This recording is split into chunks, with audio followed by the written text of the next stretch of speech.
بسم اللہ الرحمن الرحیم۔ السلام علیکم ورحمۃ اللہ وبرکاتہ۔ جزا اللہ عنا محمد ما هو اہلہ۔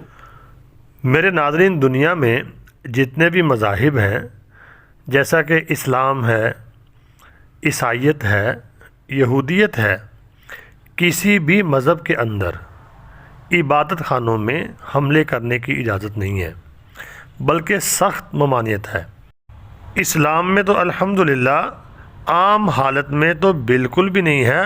نبی پاک صلی اللہ علیہ وسلم نے حالت جنگ میں فرمایا، جب تم جنگ کرنے کے لیے جاؤ، کوئی علاقہ فتح کرو، تو وہاں پر عبادت خانے خاص کر کے عورتیں، بچے اور بوڑھے، ان کو کچھ نہ کہو۔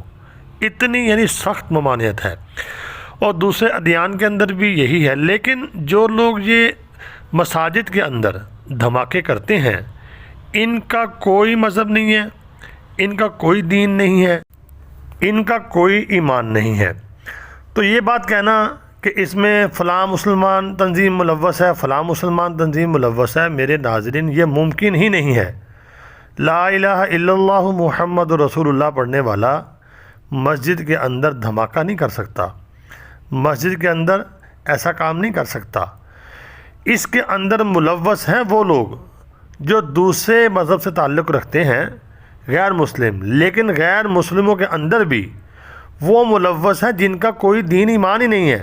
ان کے اندر بھی دو تین قسم کے لوگ ہیں جو اپنے دین کے اوپر بھی عمل نہیں کرتے، کیونکہ مساجد اور عبادت گاہیں جو ہیں ان کے مذہب میں بھی یہ چیز منع ہے۔ تو پشاور میں جو مسجد کے اندر دھماکہ ہوا ہے، اس نے یقین کرے پورے پاکستان کے جو مسلمان ہیں ان کے دلوں کو افسردہ کر دیا ہے۔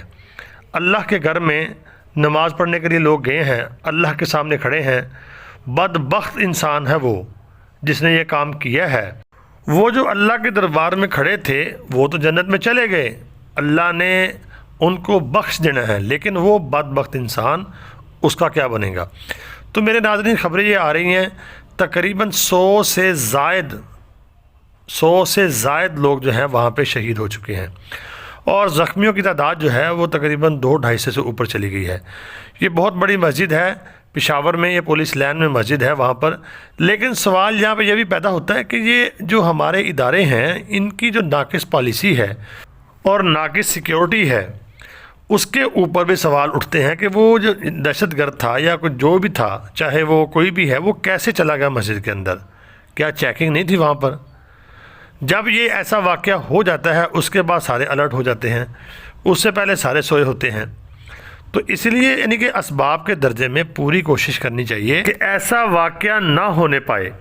تو دوسری بات میرے ناظرین، یہ جنگ کی ہی صورتحال ہے۔ سمجھ لیں کہ جنگ جیسے ہمارے اوپر مسلط نہیں کی جا رہی، یہ وہی ترتیب ہے۔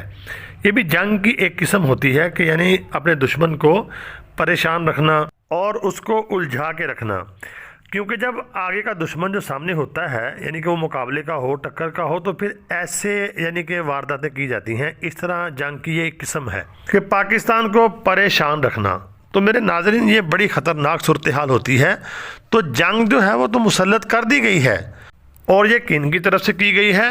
ہماری انٹیلیجنس جو ہمارے ادارے ہیں ان کو اس کی مکمل رپورٹ ہے، حکومت کو بھی پتہ ہے۔ لیکن یہ میں آپ کو کنفرم کر دیتا ہوں کہ کوئی مسلمان ایسی حرکت نہیں کر سکتا۔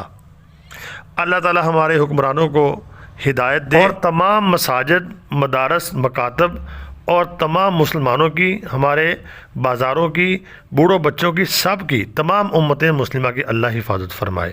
تو چینل کو سبسکرائب ضرور کرنا، دعاؤں میں ضرور یاد رکھنا۔ السلام علیکم ورحمۃ اللہ۔